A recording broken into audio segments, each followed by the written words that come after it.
Hello, this is Dean Radin, and I'm on Your Superior Self. Hi, I'm Anita Murjani, and this is Your Superior Self. Hello, this is Dr. Raymond Moody, and this is Your Superior Self. Hi, Cultural Creatives. I'm Bruce Lipton, and I'm here to join you with Your Superior Self. Hi, this is Paul Selig, and this is Your Superior Self. What's up, everybody? I'm Aubrey Marcus, and this is Your Superior Self. I'm Paul Selig, and this is Your Superior Self. Paul, thank you so much for taking the time out of your busy schedule. I know you're busy with another book, and you're promoting the kingdom, which I love, by the way. Thank you so much for taking the time, my friend. Thank you for having me.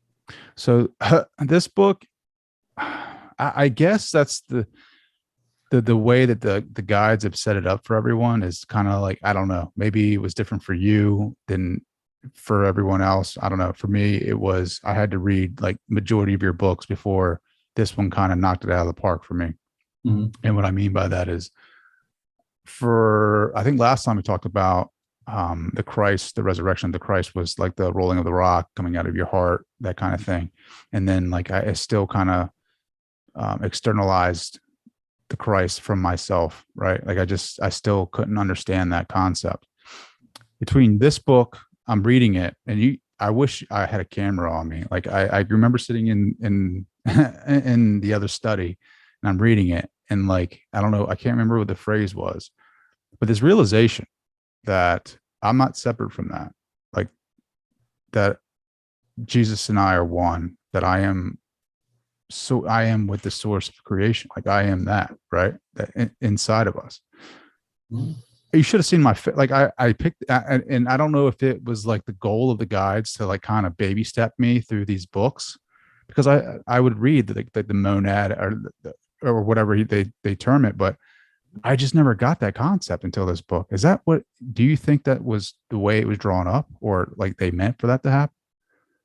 Well, the books are in, I think they're all energetic transmissions, and I think the transmissions build so that the reader can hold them.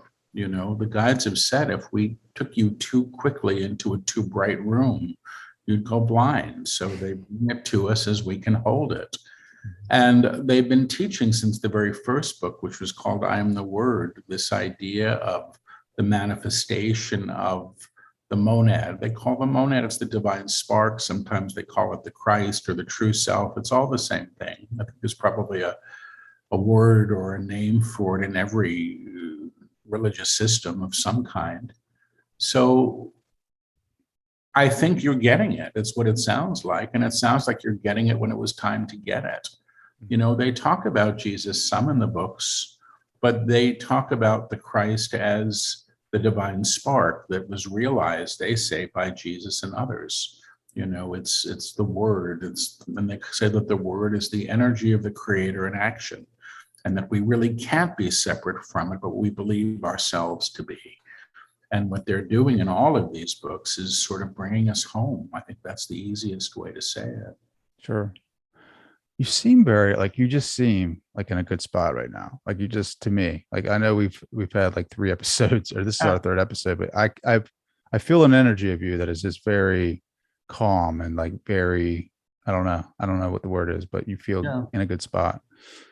Yeah, I am, you know, and I think in some ways I'm having an experience of the teachings in my life, which is how they say this stuff happens, you know, that your life is your teacher, your life is your classroom. And I feel really fortunate. And everything that's happened in my life, really in the last almost 1.5 years, has been stuff that I wouldn't have expected to happen. Mm-hmm. And I'm really grateful for it, you know. Mm-hmm. So but yeah, thank you for noticing. I am in a good space. I'm happy to be here. I too. So in the kingdom, like, can you talk about that with the listeners? Like, so once you make this realization for yourself, right? Like I know for me, it's kind of hard, because now what do you do with it, right? Like I think the kingdom is kind of like, you know, helping you along with that realization, and then saying, all right, well, now that you have this realization, this awareness, nothing changes, right? Like you just kind of, you see things for what it is, right? Is that about right? I think it's bigger than that. Yeah. I think the guide's definition of the kingdom is the realization of the inherent divine in all manifestation. They say you can't make anything holy, but you can deny the divinity in everything and anything. And for the most part, we have and we do. So it seems to me from what they teach is that they're bringing us almost into the first room. You know, the kingdom, they say, is a level of Christ consciousness. They've described it as the highest level of vibration that we can hold while maintaining form, while we have a body. But I also understand that it's an octave. So they say our reality that we share here is as an octave, low notes and high notes. And that the whole purpose of these books is almost to transpose the tone, the music, the vibration that we are to play in the next octave up, which is what they call the upper room. So is everything the same and different? Yeah, I think that's a good way to put it. But is it the end? No. I mean, what happens at this level of realization, I think, is quite different. They say you become the doorway to between the two realities. In a lot of ways, when you're aligning at the level of the kingdom or that level of consciousness, your very presence is impacting, you know, the reality that you've known, and in fact, lifting it. They say everything operates in vibrational accord. And they'll often say ACCORD or ACHORD is on a piano. And the tone or the song or the vibration from the upper room, they say, claims the inherent divine in what it encounters. It's basic entrainment, you know, like attracts like. So in some ways, you become a transformer of reality through this level of alignment. Yeah, because I've asked you before about like the law of attraction, like once you have this awareness, right? Like you have this awareness of greatness that is inside of you. It's like, why suffer still, right? Like why still be subject to the small self, the ego, and like listen to the echoes that are in your brain and thinking that you're lesser than anything than greatness. But it's like you're in this reality that can be very dense, right? And you can definitely like get caught up and forget this stuff, right? Like let's say you're having a bad day and like, you know, yes, I'm aware that how great we really are, but because of the stress, because of the everyday nuances, like you forget moment to moment, right? Like, and they talk about this in this book, and it's like, but how does Paul Selig? I mean, I know no one's perfect, right? As far as like living continuously in the moment of that greatness, but like, are you with the higher, like reaching the higher octaves? Are you finding those moments? You're staying in those moments longer. Does that make sense? Yeah, I guess so. You know, I'm not going to say no. You know, my default position my whole life has been worry. You know, I was a worried kid. I was a worried grown-up. It's kind of where I know myself and what my comfort zone is. It's harder for me and more challenging for me to be joyful. And I'm finding myself joyful, happy, you know, all of these things, which strikes me as kind of miraculous and somewhat odd, because I'm so more comfortable in the other, you know. So it's a big shift. The guides have said to me, you know, yeah, I've done the work, I just don't know it yet, you know. Like the work's been done at an energetic level and I still have to integrate it. And maybe that's so. I hope that's so. I mean, they haven't really led me wrong with this work yet. But I'm having a different experience. They just finished dictating their 10th book. That was a 6-week process. It was all done in front of people. And, you know, what they're talking about in that book is really having a foundation in what they call the upper room so that it becomes the norm. It's not this sort of exotic experience of peace. But then they talk about what happens in the upper room is really finally an agreement towards this idea of union, you know, of not really being separate from the person beside you or the source of all things, because they say there's one note emanating in the entire universe, and they call that the word or the creator, whatever you want to call it, that's in manifestation as all things. And the realization of that that's within you. And then it must be, if it's in with you, it must be within me or everybody, including the guy you can't stand or those people over there that make you crazy. And that's where the challenge really is, but where the real change is. You know, we've been operating with this kind of odd tribalism, you know, where everything is born in separation. And the guides have said, you know, we believed ourselves to be so separate from the ones beside us that we claim separation from source. And you really don't get to have them both ways. You know, you really can't. The guides say, what you damn, who you damn, damns you back, which means that's just law of attraction, you know? Yeah. No, definitely.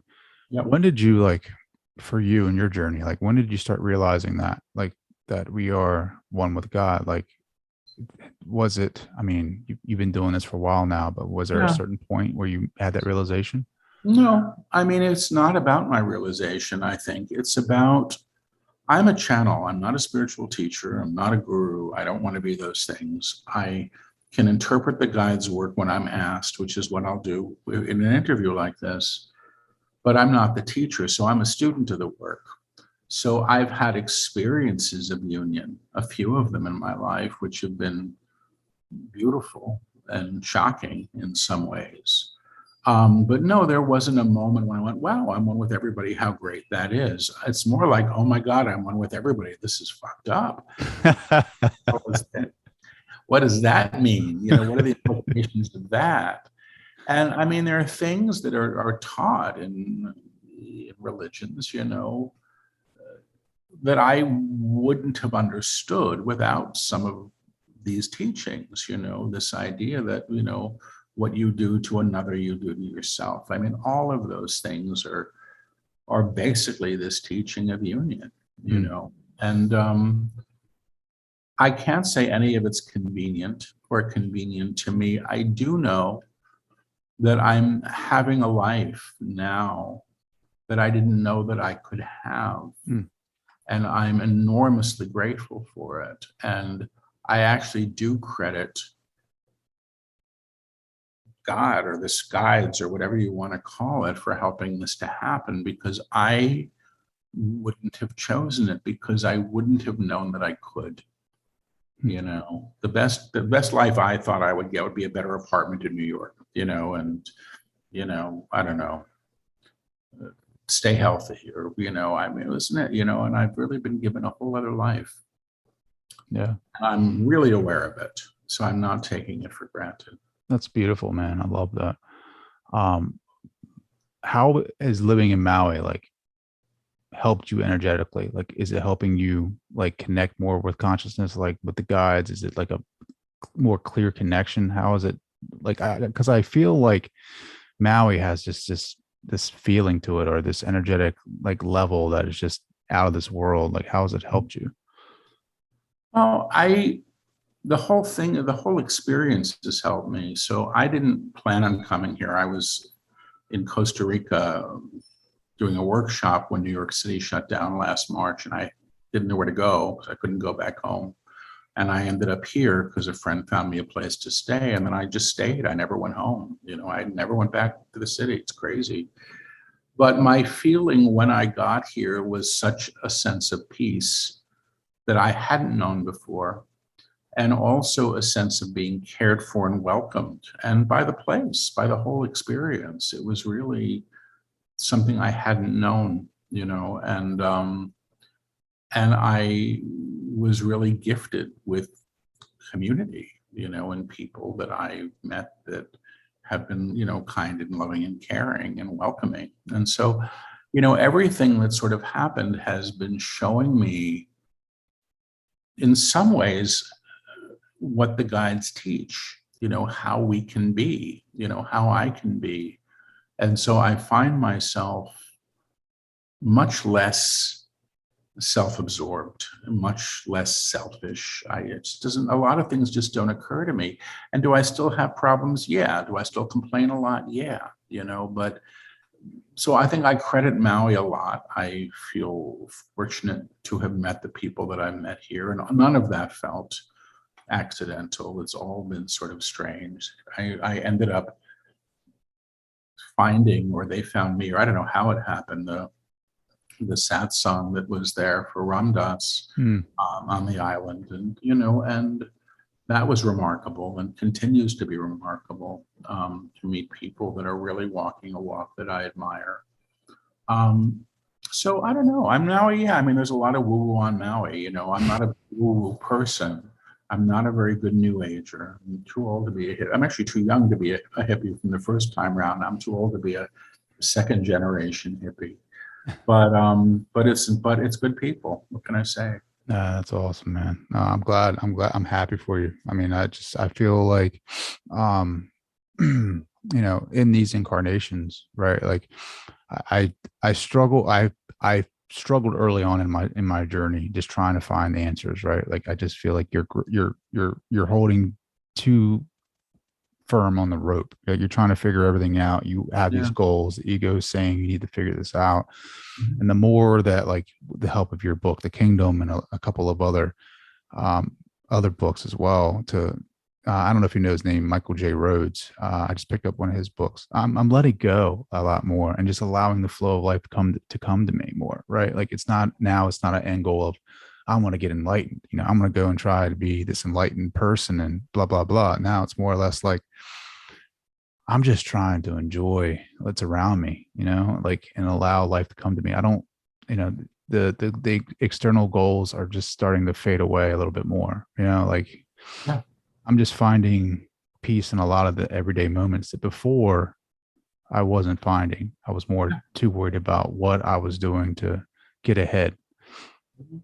I don't know if, like, you still, like, I mean, I just feel I could just tell the difference in you right now. So I feel like we're on the same wavelength, but I think a lot of people, they struggle early on in spirituality, as far as, like, trying to reach up, that enlightenment, and they're trying to search out gurus and subscribe to things, and they want this quick hack of how do you get nirvana, and I don't think that's it.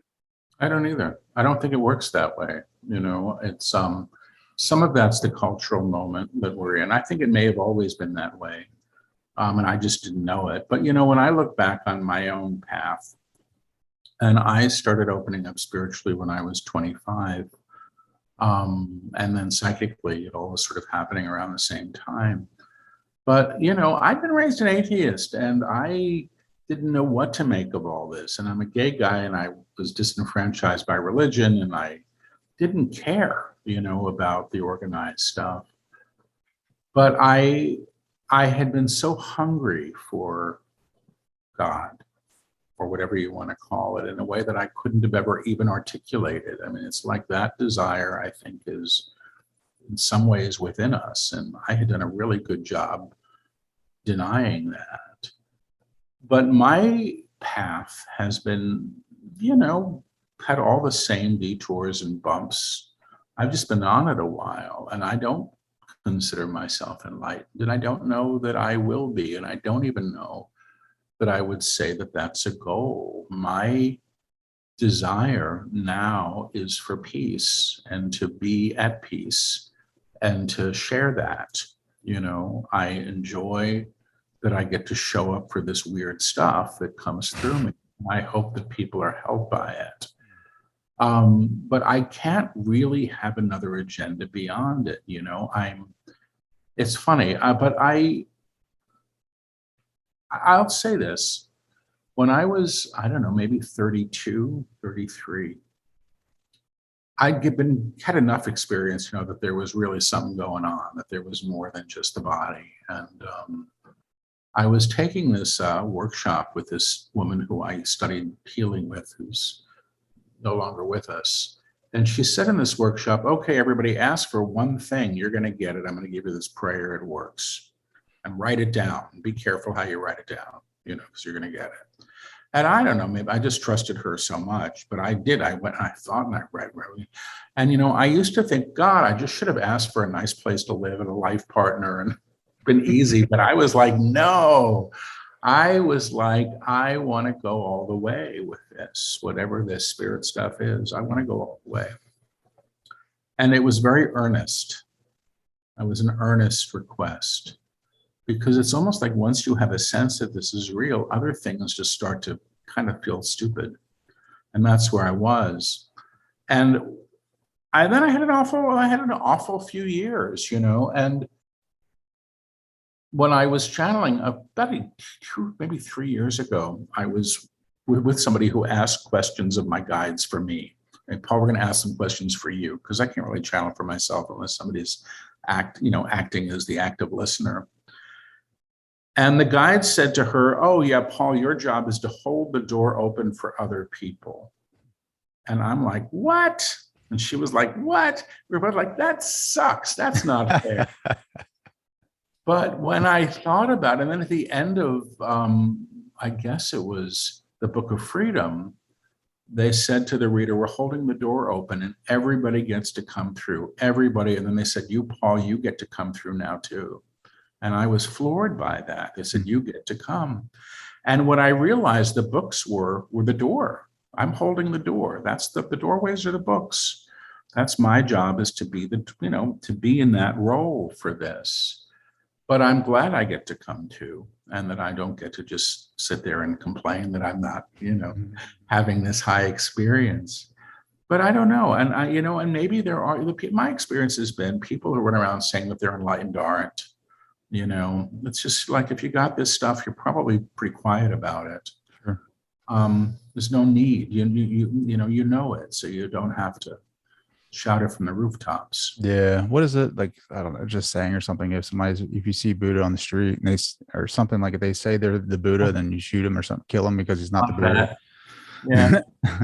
But yeah, I'm finding it like I'm loving myself more, and like not like really like not, oh, I love myself like emotionally, but like really loving myself and like trusting my higher self that it's going to take me to where I need to go. Like I'm letting go of the wheel finally. Like it's taken me so long to do that, because I always felt like if I wasn't in control, shit wasn't going to get done, or it wasn't going to get done right.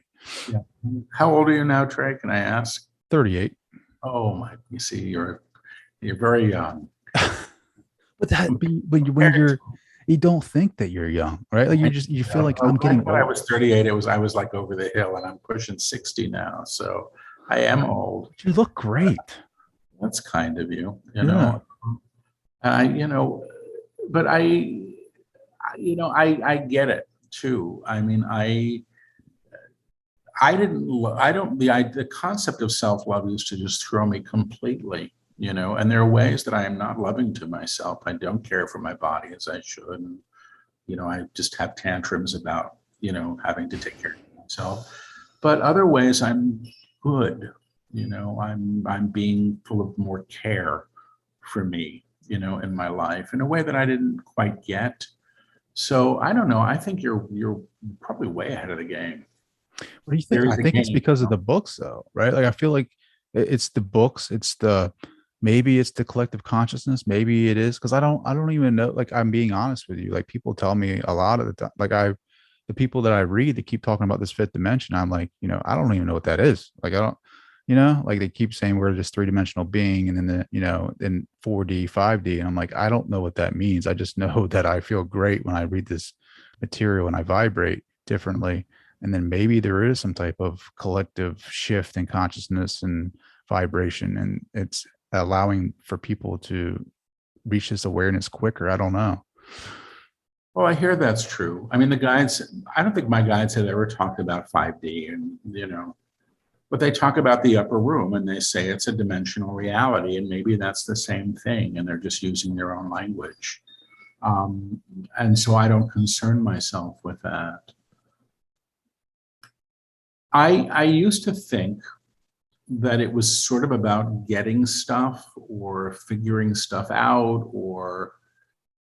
and what I'm beginning to understand, that it's about being in a place of reception, and knowing that you're worthy to receive, but also sort of having to say maybe that if there is a God or something like a God or whatever you want to call God, maybe it knows what I need, before I can even articulate it. I mean, I'm living a life now that I had an outline kind of what I wanted. When some of those things I got, I wanted to live someplace retreat-like and beautiful, and and I have that right now, but it all happened in ways beyond me, and I'm not that special. I think the only difference was I had my reality, which was New York, sort of the rug was pulled out from under me, and my expectations of what I was going to do for the next year, which was touring. I didn't go anywhere. I moved to online work, and I don't know, but I do think it's about allowance much more than I used to, and not about getting it right, because I don't know what right is half the time. My idea of right would be based on what somebody else has told me or what I think I should do or be. I still think I should be, 50 pounds lighter, and I should be partnered to somebody great. And maybe those things will happen. But you know what? I'm good regardless, and that's a funny thing for me to say, because it's not my normal. I mean, I'm talking too much about my experience here, but I just really want to confirm your own, and if it is it's great.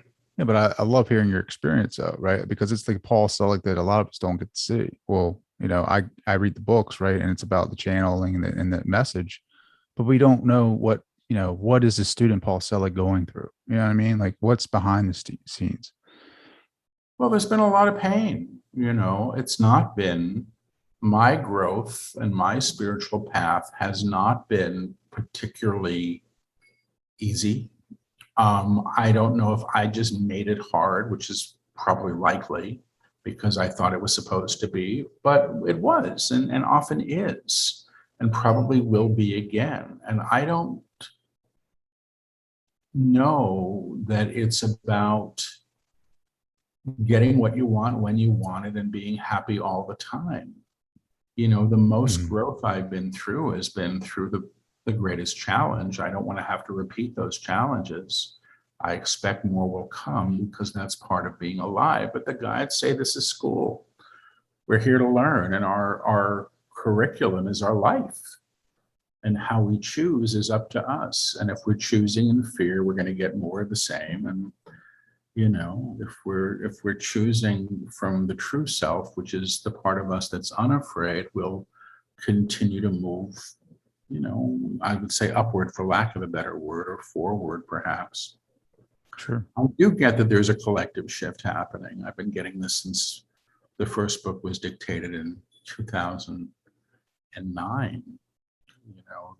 They said humanity is at a time of reckoning, and a reckoning is a facing of oneself and all of one's creations. And they've been talking about this stuff in every book. And a lot of what they've talked about has pretty much come to pass. It's this strange reality we're in right now, which they still say is opportunity. It's great change, but it's also great opportunity. And they say, which gives me some hope, that humanity as a whole has decided to go up to the next level, to ascend, to transform. That is a collective choice that's been made, but also because I get that we won't survive if we don't. We'll kill each other. They say, the idea that we build bigger bombs to keep ourselves safe is ridiculous if you think about it. Yeah. They're meant to go off, and eventually one day they will, unless we change the consciousness that we have. And the consciousness that we have expects to be at war, because we've always been at war. It's how we know ourselves. Yeah. And I'm a big believer, and it's hard for me to say this, but I do believe in it. It's funny. It's hard for me to say, but I believe it. Like your reality is what is being portrayed from the inside, right? Like whatever's going on in inside is your reality. And it's like, I'm starting to learn, like, when things get rough, because they do, right? Like, not everybody has, like you said, this perfect life. And especially depending on what industry you're in or what job you're in, things get hectic and things seem like the storm never passes. It's always over. You got this storm cloud following you wherever you go. But I'm starting to, like, not even acknowledging that it's a storm cloud. I'm just like, all right, it's just happening, just unfolding. And the more that I kind of put labels on things, the more that I put things in boxes, and the more that I try to, organize the boxes and say this is right or wrong. And I'm just kind of looking at it like, I just have a rain cloud over me, man. And, it is life. It is a part of that. And I don't know if that makes sense. Yeah, it does make sense. Because I don't know, it's like the more that I look at things when they go wrong and say that they're wrong, the more that I feel like pain, or the more that I feel frustrated, or the more that I feel anger, and the more that it causes stress and anxiety. And it doesn't allow me to be the best father, doesn't allow me to be the best husband, because now I'm taking out that, that anxiety out on them, or I'm being a little bit more, less patient with them and their questions. So the more that I just kind of look at life and accept it and just say, I am this great being. I am one with source. I am word. And the more that I just kind of look at things and as they unfold, appreciate it. There's a balance. There is a balance to life, and just take it in and just be here in the moment, and just kind of everything's good. Everything's where it needs to be. And the more that I do that, the more that I just kind of, like I said earlier, let go of that rope and just allow things to happen. And they just happen. I can't even explain it. And I know you talked about it before, but that's one thing that I wish my audience can get out of this conversation is you don't have to try so hard to be something that you already are. Just sit back and kind of relax and just enjoy the ride. I don't know if you can resonate with that. Totally. I'm an old 12-stepper, and I sort of got some confused sense in my 20s that my will wasn't a good thing. So, and I just became passive. It was like, well, God will show me the way. But finally, I had to get up off my ass and do stuff. And that was when I started to learn and get some self-esteem and things like that. But I don't feel, what I'm not feeling anymore is the need for approval. I mean, what's the point? I mean, I think we all want to be accepted. I think, we all want to be cared for in our communities, whatever they may be. And I think that's fine, but the idea that I'm supposed to be something I'm not has fallen away. And maybe because I'm saying, this is all right, who I am now. I'm not having to prove. When I was younger, I had a lot of shame about not having succeeded in the way that I thought in the field that I had trained in. And, I had a good life. I had a good life as an academic, and I, was able to support myself and have friends and all those things. But what I didn't realize was that I was always operating in this supposition that I had failed, or that I wasn't enough, or that there was something that I was supposed to do that would make it all okay. And if anybody told me that I would have ended up channeling, 10 books in 11 years that don't require any editing, I would have told them they were absolutely nuts, because I couldn't have planned it. And because I couldn't have planned it, it's the one thing in my life that I didn't try to control. I just kept saying yes and showing up for the work. And then it was fine. I tried not to make it about myself, or about the money, or about anything like that. Just show up and do the work. That's my job. We all have these jobs that we do. And it makes for a much easier way of being in the world. It really does. Because, it's not about competition, and it's not about some perceived idea of success. I mean, one of the challenges with the law of attraction teachings, I don't know, I'm just in general, I'm not talking about anybody's in particular, but, this idea that we're supposed to be getting stuff and that the universe is a catalog, well, there's nothing wrong with that. We can learn through anything, but most of what people want is what they think that they're supposed to have in order to be okay in the world. and it's bigger and better and shinier and more expensive. And I don't know that it works that way finally, and I think we end up missing perhaps the beauty that's right before us, and how remarkable, things can be when we're not saying, well, that's just not good enough and I need to be more, it needs to be more. But I don't know what I'm talking about. I was wrapped up in that, because it's like once you get this idea, right, of the law of attraction and you try to implement it, and things do manifest. Like there's certain teachers out there that teach you manifesting little things, but then you get caught up in that game of trying to say, all right, well, this is what I want. This is what I need to get. This, if I don't get it, then there's something wrong with me, or I'm not doing it right, or whatever.